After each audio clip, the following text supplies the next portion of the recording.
All right, good evening, everybody. So I'm Lynn Gayer, I'm the Club Growth Director, and we've been running a series of how to grow your club, everything from how to market your club, different types of strategies. And tonight we're running organising a successful open house. And I'm delighted that we have Florian Bay. He's been a trio member. He's a past district director from 2019 to 2020. He's also president of Victorians, and he's someone who has been involved in several open houses, very successful open houses. He's also written an article for our newsletter, which will be out very shortly, our January newsletter. So please also read that. That will supplement what he's written here. And also, he has updated our website. If it hasn't been posted, it will be very shortly. But he's also helped us with that. So I'm really delighted that we've got such an experienced person to actually take us through how to organise a successful open house. So I'm going to hand over to Florian, and thank you very much for talking to us and sharing your insight, knowledge, and experience. Thank you. Over to you, Florian. Thank you for this introduction, Lynn, and very good evening, everyone. Over the next hour, we're going to have a discussion about open houses. I've got a presentation I'll be running through. You can interrupt me, you can ask questions at any time. My goal is to really share as much of my experience as possible. I'll be sharing resources in the chat as well at the end to really help you organize a successful open house in your club. Now, the case study I'm going to really be using to frame everything is the London Victorian Open House that took place last year, where we had about 75 people in the room, 45 of which were guests, paying guests, and we got 12 new members as a result of this event. So by all account, a really successful event. There are a few things we could have improved on and done differently, but the club got what it wanted, which was a lot more members after the April slump. Will we do it again? Possibly. And a lot of good lessons to be learned from that. One thing I do want to preface the discussion here is the why behind an open house, and really, is a club in a good position to organize an open house? It can be quite involved, there is work involved. Now, even before you do an open house, I recommend that some clubs have the basics in place. These basics alone, they can already help you convert guests into members. They can help you really raise your profile. So before we try and branch out and do an open house, it's not a silver bullet. Let's get those basics in first, because I've seen many clubs where they try and do an open house and it doesn't necessarily work out as well as they would want. And you tried, lots of lessons learned, a lot of things to take away from this, but quite important in my view to really get the basics in place first.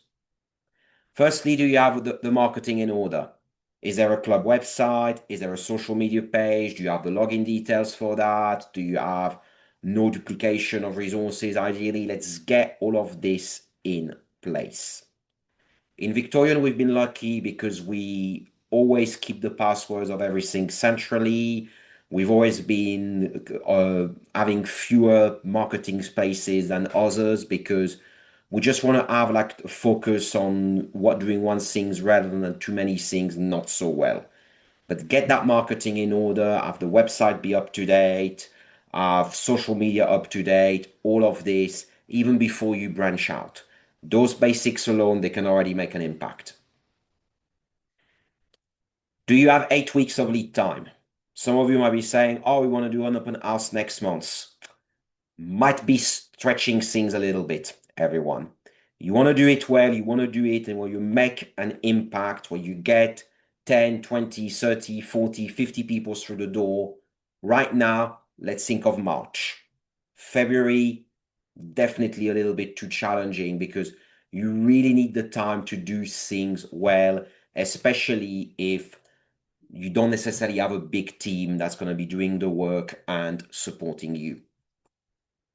And there needs to be some time to work on it. I mean, like personal time, potentially a couple of hours a week. Time is a resource. Otherwise, things may not work in the way we would like to. This is not a silver bullet, it's a means to an end. Let's get the basics in place first. Now, first question to everyone, what's the goal of an open house meeting? Answers in the chat, or you can go off mute. Promote the club and attract new members. Yeah. To get more people to join. To get more people to join the club. Yes, good one, Brian. To grow the club. To get several guests from the community around the club. Yeah. Get members to work towards a common aim. Yeah. And maybe the person organising it or people can do this as a project. Yeah. They can do it. It could also be Probably that. have pathways. Could be a DTM project, could be various things. So that's a good shout from Brian. It could be a DTM project to organize an open house, or maybe a later level 4-5 project. If we start from a really high level though, the goal of an open house is to fill the room. If your room has got 30 people, space for 30 people, well, you want to fill it up with 30 people. If it's 50, get 50 people in the room. If it's 100, get 100 people in the room. If it's an online open house, an online meeting, well, potentially the sky is the limit, everyone. We want volume, we want quantity when it comes to an open house, because quantity has a quality of its own. It brings energy, it brings all of these things. So we really want to get as many people coming through the door as possible in an open house. Now, obviously, linked to that, there's all the answers you gave, attracting guests, raising Toastmasters and the club's profile, and really turn these guests into paid club members. So really the key success metrics to info is how many people are registering, how many people are turning up, how many people then are converting into members. Because you might get 50 people registering to attend the event, but not everybody is going to turn up. When we did an open house in London Victorian in 2024, we had about 35 people registering, only 12 turned up. When we did it this time around, we had 60 people registering, about 45 turned up. What was the difference? They paid the second time. We charged them to attend.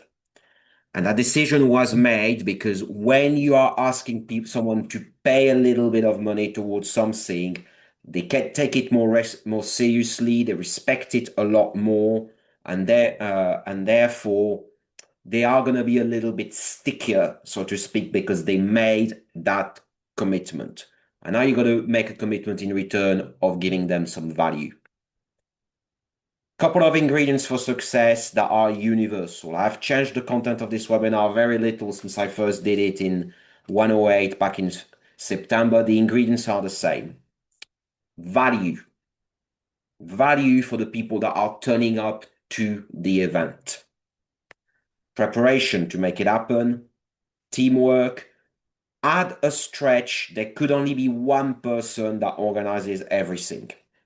But if that's the case, if, for example, you're a small club, there's only one person that can do it all, think of potentially having even more time for preparation, because the workload will be spread on one person instead of on several. So really obviously think about this. The meeting has to be fun, and there needs to be energy. I don't really have an acronym that works nicely there, but you get it. We'll start off with the value, and I put a big gold-plated slide in here. It's not real gold, unfortunately, so don't try and grab the screen. I know it's shiny, but not everything that shines is gold. Now, the first question is, and it's why should people come to your open house? You're inviting me to an open I often see this done quite often when clubs organize an open house. They invite everyone in the Toastmaster community to the meeting. Great. Why should we come? What's in it for me?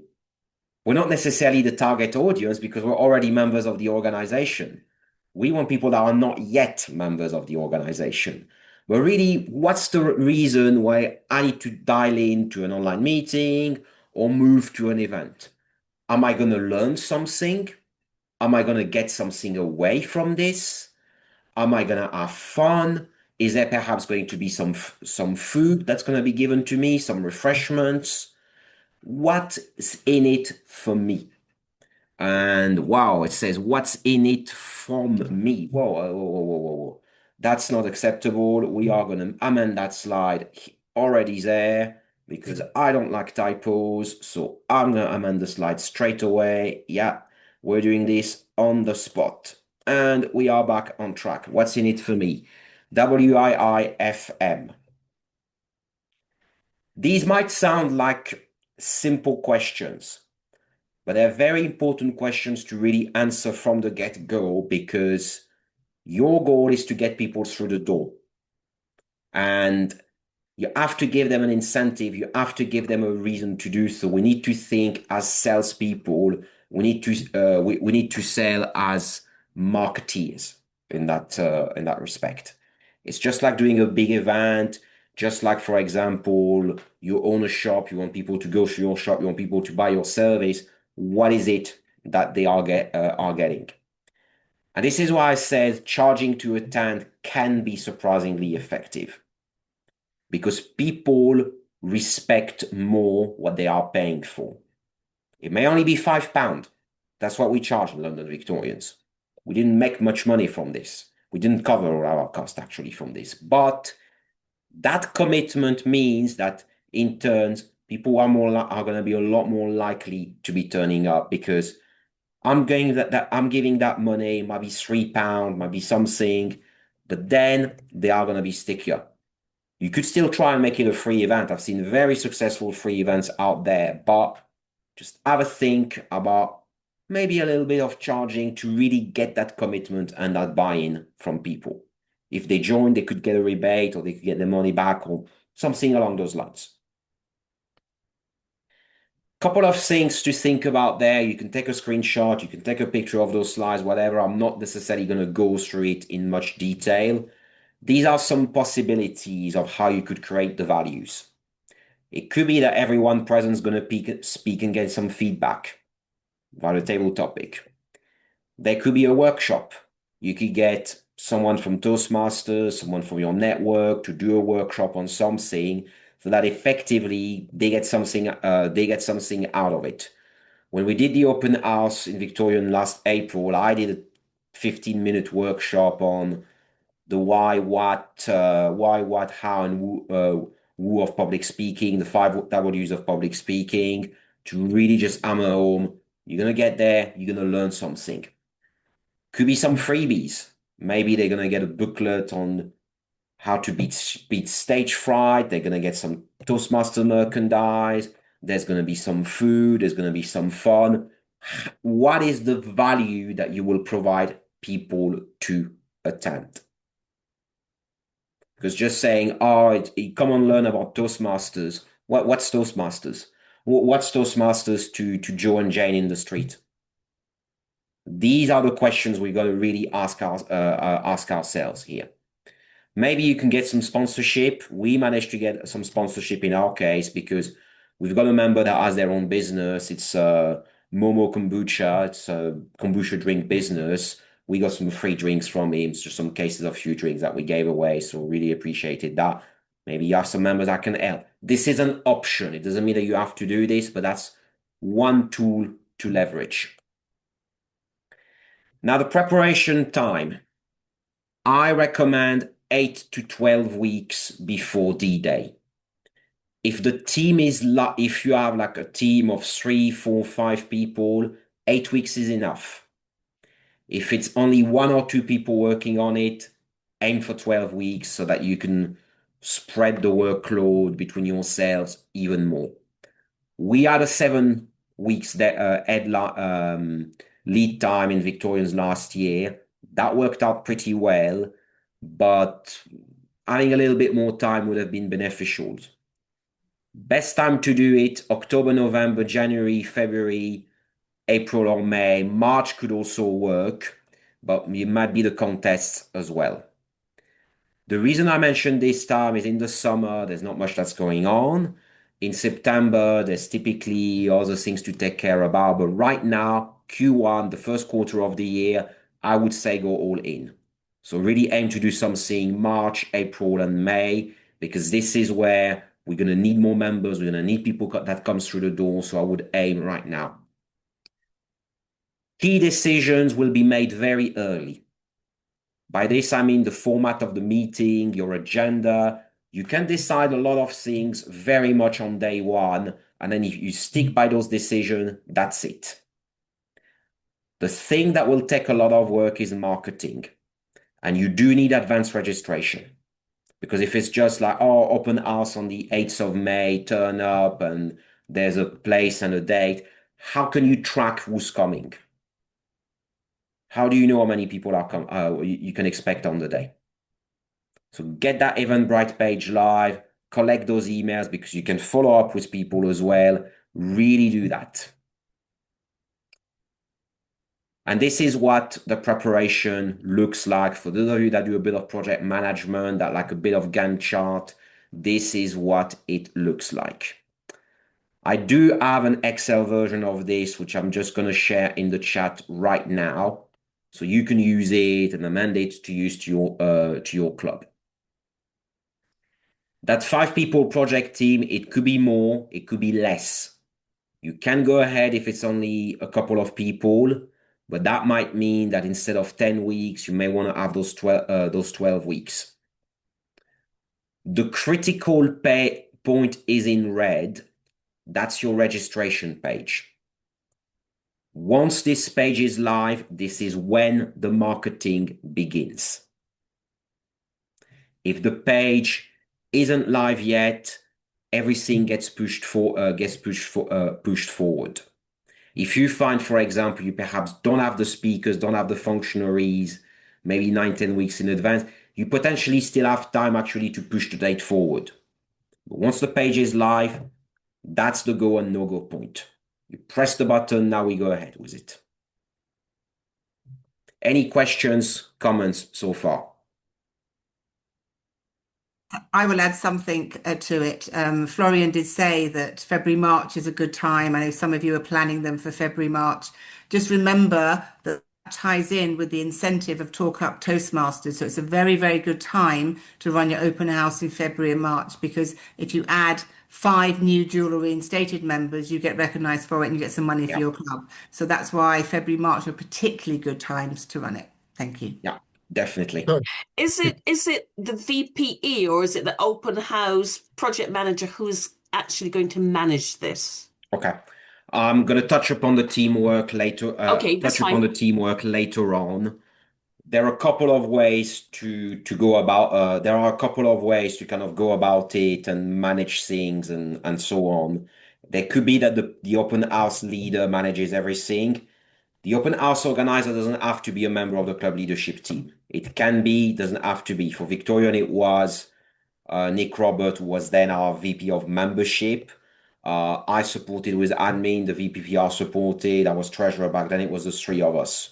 We had some members we tried to get involved on the marketing side. They helped us with video, but we did not really get anyone else to support beyond that. And we're a large club. So getting people to help out, even getting a team of 5, I appreciate it can be challenging. But the reason I quite insist on having a larger team is more hands make light work. And that ultimately is much better than burning someone out. Because you see a lot of these things there that are on T-10, T-9, and potentially over there, these initial steps that are in T-10, T-9 weeks, hypothetically, that could be done over one day. Like you could get the people that meet together. Let's meet together in someone's house, in the pub. Let's get the laptops out. You could hash out everything over a single meeting if you're short on time. Kind of like a hackathon, really. You start off with an idea and then you hash out everything over a single meeting. And then you go ahead with the rest. Still on logistics, meeting agenda. This is what the agenda of Victorians Open House looked like. It is different to a normal meeting. No grammarian, no general evaluator, no hack master. You go straight to the point. You really focus on the things that are the most interactive. You want fun, you want energy. So all these roles that are support only, you don't necessarily want to have them on the day. The one thing I would recommend if you want to go ahead with the workshop is that would be right at the start. You have the workshop, we had the workshop. So we had this right at the start, and then we pivoted with two speeches from our members. You could only have one speech, potentially. You could have two. I wouldn't have more than three, so to speak. The third one here was more testimonial. Evaluations will be interactive. There's a prepared evaluation, and then they facilitate a discussion from the floor. This is a Rick Furbush method of open house meeting that we're using there. Why do you think there's this audience feedback, this interactive evaluation element added in? It really is to get participation going and get the guest involved. Really get them a skin in the game, telling you share your opinion. We all have an opinion on a speech or on an article and on something. Table topics will be done very differently. We did a guest introduction there on the agenda that could potentially be scrapped. The break could be scrapped as well. The table topic session will be run very differently. And the beautiful thing is it actually requires less preparation. When people are registering to the meeting, they need to answer this question. Tell us something about you, unique, interesting, fun, or unusual about you. Because they're going to be sharing the answer on Eventbrite or on Zoom, if you're using Zoom, you're going to get all the answers in advance, matched to people's name. When they're going to turn up on the day, you're going to know who's attending. So you're going to have a list of table topics ready to go. Table topic master is going to pick the most fun answer.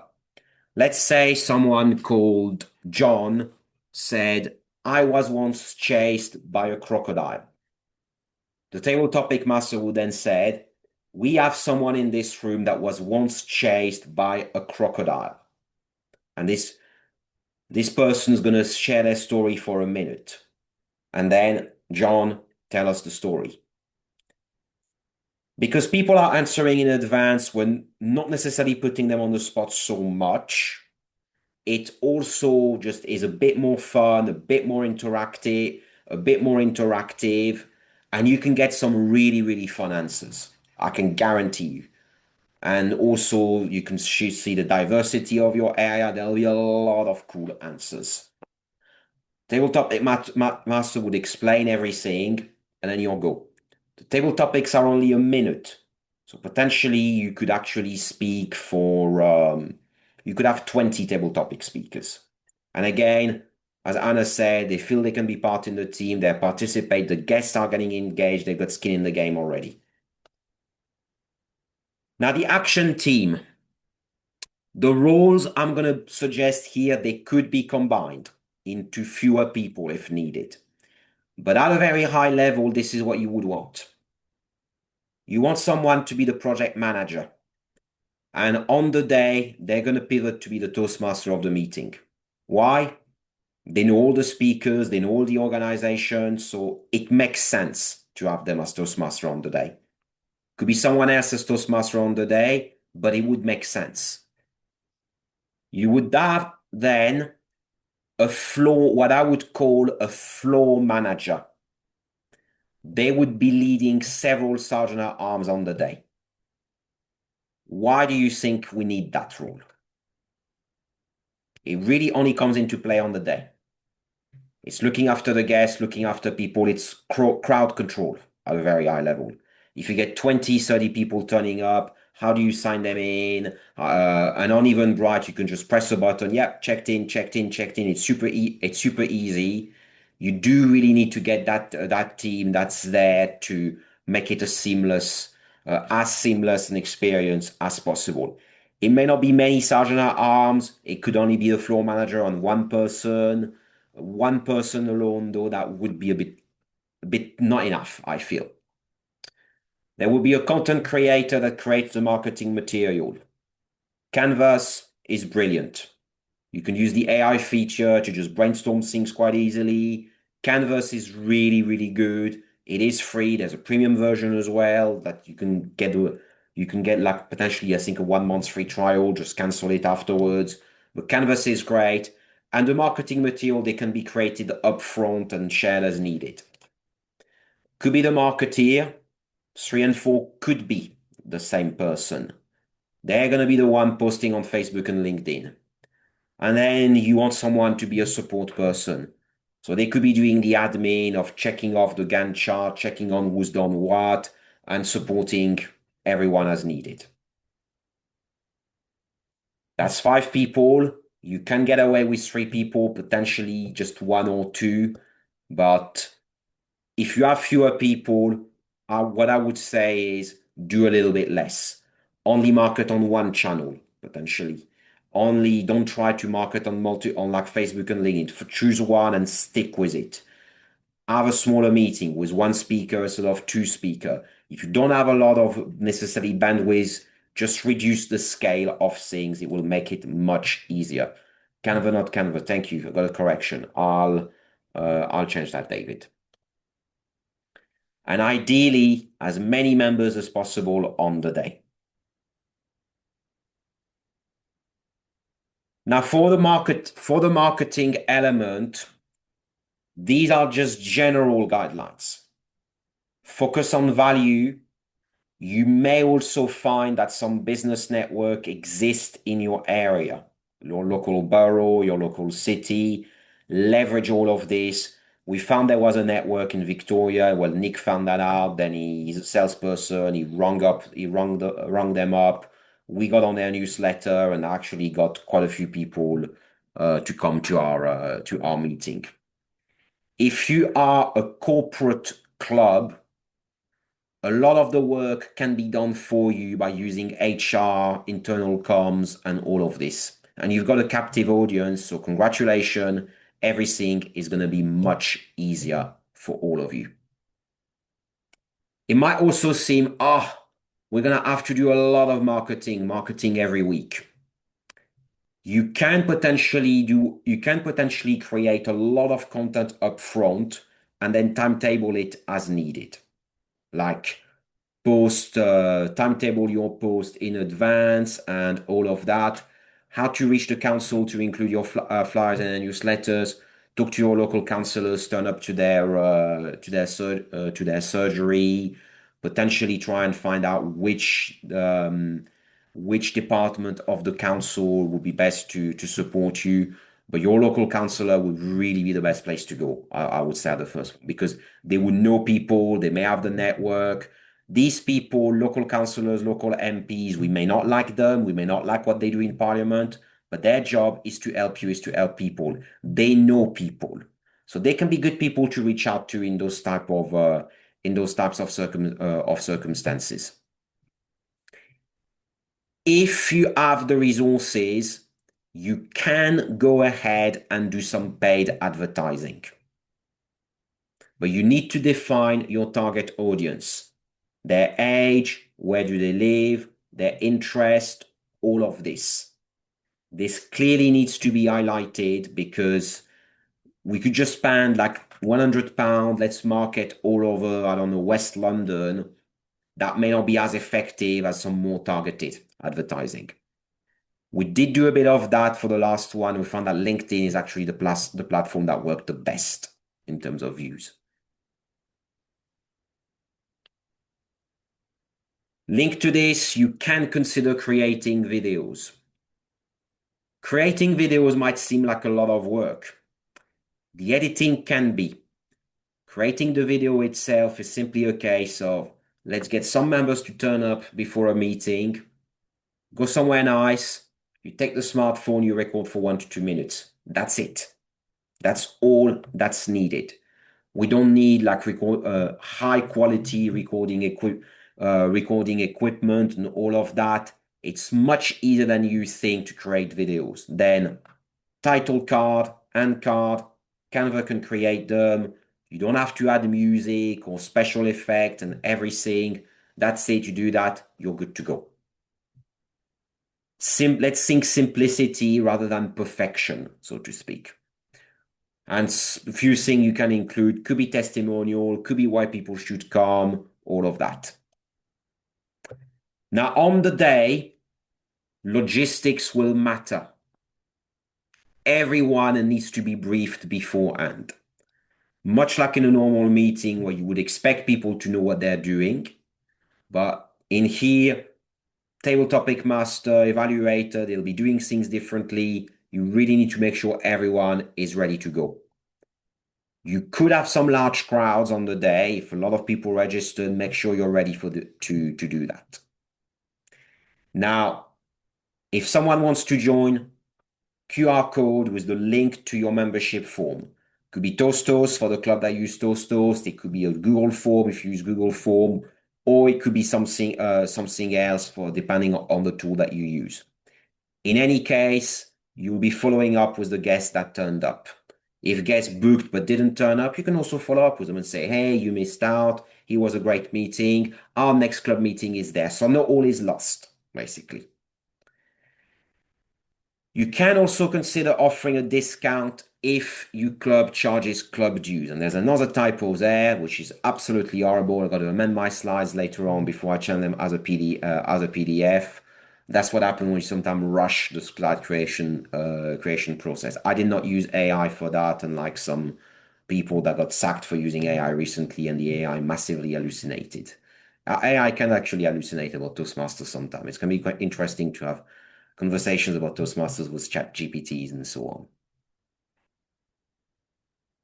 I'm going to conclude pretty soon, and then we got about 20 minutes of Q&A and discussions. The useful tool I've found to help me prepare for organize is Eventbrite or similar. Facebook you can also create like event registration page on Facebook, but I think Eventbrite is pretty good. Canva, which I actually spelled correctly on this one. There's also LinkedIn. LinkedIn really worked really well for us in Victorians. We got to think about thousands of impressions with the paid videos that we run. And I was pretty pleased with that. Excel for project management. Your budget can be zero. If you decide we will not provide any food, we're going to keep it simple, we're not going to use any paid advertising, then your budget is zero. You might be thinking, Florian is repeating itself slightly with effectively the deciding early thing. All of these things about the date, the budgets, and the agenda, you can bash everything out in the initial meeting. We kind of did that in Victorian. I say we kind of did because we agreed on a few things and we went back. So there was a bit of a back and forth early on. Eventually we settled on something that worked really well. But I think we may have potentially lost a bit of a week on this with the back and forth. Do it early, then once it's done, it's done. I did suggest about 2 hours per person per week. That might be more, that might be less. If you are doing this on your own, which I really would not recommend, honestly, it might potentially be closer to 3 hours a week. But you can also spread it out over a longer period of time to give you more time, so the result is the same. And if you do everything on your own, you're not going to need to spend time on a weekly call to discuss everything. So there's actually going to be quite a bit of time saving in this way. I know it's been a whistle-stop tool, and I want to really give people as much time as possible to ask questions. It could be on the specifics of your club. It could be on best practices I've observed. Really, any question is a valid question. So please, for the next 20 minutes, go for it. Within the open house pack, you will find there is table topics card that people fill in, which also captures member information. And I'm just going to share my screen very briefly, and I'm going to show you what's included in an open house pack. So hopefully you can see that. So that in an open house pack, where you're going to run an open house meeting, you'll get about 60 odd leaflets. There'll be the posters. There'll be some giveaways like the pencils and where leaders are made. There's some badges for the Sergeant at Arms people to wear. So you'll get a whole pack of stuff and I will put my details in the chat so you can request it from me. Yeah, I mean, doing it with the cards like this, it's a method that I've seen used when I actually designed that card on as Club Cross Director in 2018, so 8 years ago, and that also worked out. Can be done Yeah. in this way on paper if you don't want people to register in advance. But then you need someone to collect the cards, so a bit of logistics is needed. Elizabeth has her hand up. Yes, Elizabeth, go for it. Thank you. Really informative and helpful presentation. If I'm not mistaken, I think it was targeted largely at an in-person open house. Is that correct? Correct. Okay. How would you modify it to make it an effective online open house? Okay, that's a good question. Thanks for this. And I know there's that someone from Sussex Online Speakers is on the call, and they are looking to grow as well. So I'm going to talk about that. For an online open house, I actually think a lot of the elements don't necessarily need to change. The agenda itself definitely can be very similar, because I have seen the technique used. It was in a demo meeting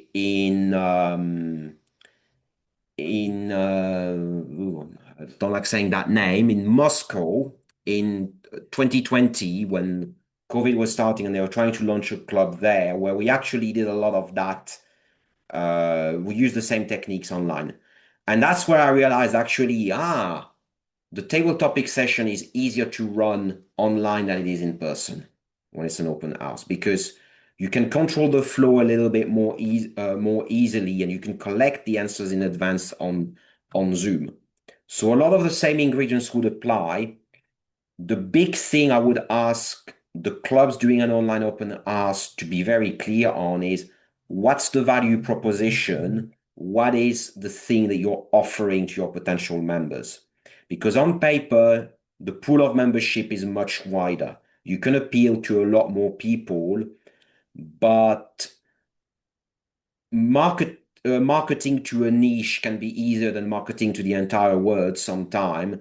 So be very clear on what is it that people are going to get by attending an online open house, and what the target audience is. Is it people that are too busy to attend an online meeting, people that speak online and really want to up their game as online trainers, online speakers, online facilitators? And I think there's a big niche for that.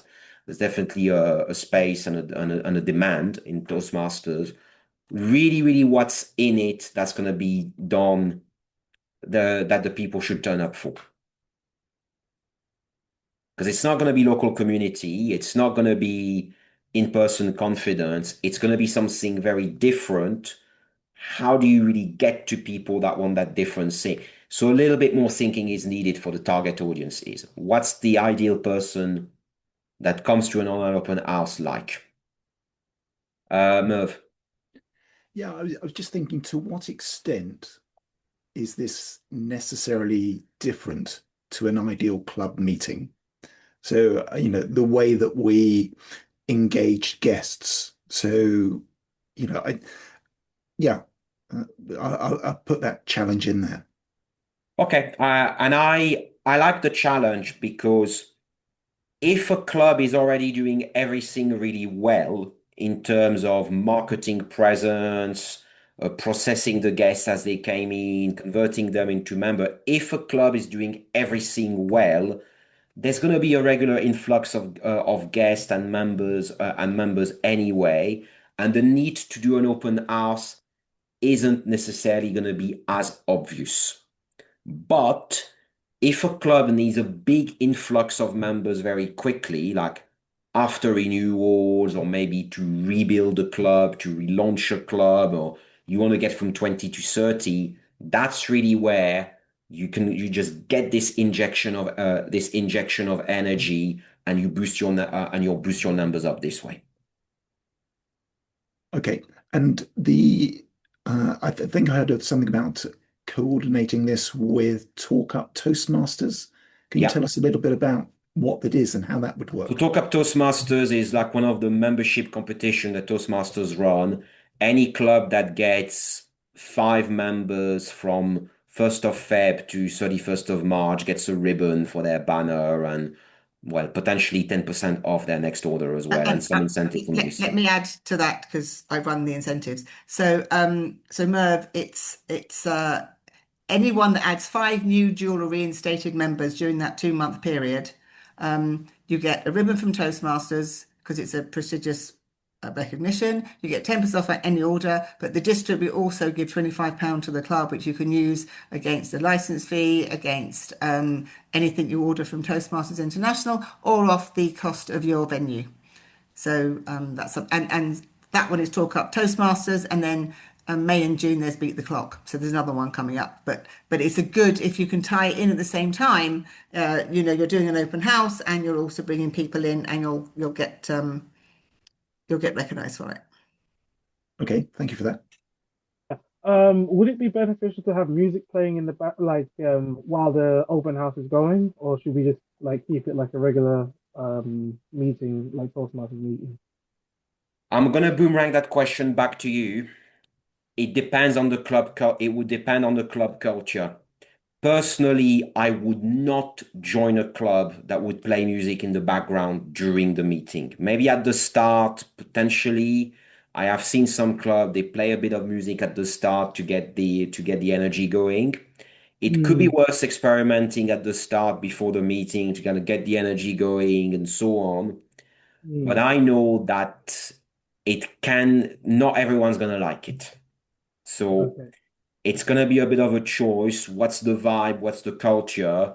For my own Mm, club, we're quite professional, quite business-like, so the music is not necessarily something that would fit with our club culture, but other mm, club may have a different culture. So it's a question of culture. How would you It, open it basically? it depends on the theme of the meeting, like the value proposition in the open house. The one we did in Victorian was all about, it wasn't conquering the fear of public speaking, but it was all about I think speaking up or learning to speak, so it would really link to the whole theme. So if your value proposition is we're going to teach you to speak in public, then the Toastmasters could use this in their introduction and all of that. Duan, if Thank you have you. another question, go for it, please. So your hands up. yeah. So with my club, we're trying to establish ourselves as a club that embraces diversity, like neurodiversity, because some of us are like on the autism spectrum, like myself. And I wanted to know from your experience, what is like the best way to promote that, especially for like an open house club, open house. Yeah. Okay, so I think here, like in the case of clubs like yours in Tottenham, you're really a community club, and the question again I would boomerang it back to is what does an ideal member of the club looks like for you? Is it someone that works in Tottenham or is it someone that lives in Tottenham?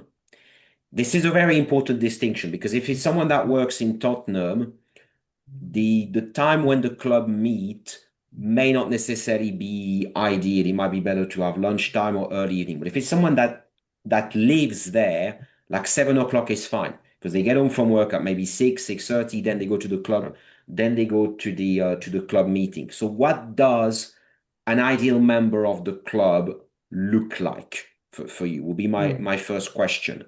And then once you know that is how can you reach out to these people? Is it going to be mm, local groups, local libraries, local social media pages? And there tends to be quite a lot in suburban London in my experience. And then how about you just using that, leveraging that to really reach out to the people. Question for you now, Joanne, because I was looking at your club actually before the webinar. Do you do hybrid meetings or is it in person only? hybrid meeting. And do you find that the hybrid is working? Um, so ideally we would like to be like in person, but just Yeah, due to COVID and just to have enough members, yeah. it makes sense for us to do it in hybrid. It works in ways, but yeah. ideally would be in person. Yeah. And the reason I'm asking this question is I know a reason why some clubs have gone hybrid is now that we go hybrid, we can reach out to a much bigger audience because we're online. In theory, yes, you can reach out to a bigger audience, but it's not as easy as it seems to reach out to these bigger audiences. So I think there is a debate to be had about pros and cons of continuing being hybrid, and there are some advantages in being an hybrid club, and also, okay, complexity. Do we stick to being either online only or in person only? If I may add something to that, Dwayne, you talked about or Florian mentioned the type of person they're trying to attract. A couple of weeks ago, we did How to Market Your Club for Growth. If you haven't seen it, I recommend you do, because Maria talked about creating a profile for the people you want to attract and then actually posting things relevant on social media for that type of person. So if you haven't seen that marketing video yet, I would definitely recommend it. And at this point, we are pretty much close to 8 o'clock. So I'm going to have a massive thank you to Florian. Very, very useful, coming from a very experienced person who really knows his stuff and has, worked through, and he shared his lessons learned that they've learned as well. So Florian, thank you very much. Really useful. Lovely photo. And I'm sure he'd be happy to connect, as he's saying there. But also, please, please, please do run your open houses. Thank you, everyone. Good luck with your open houses. Thank you, Florian, again. And best of luck. Let's go get some more members.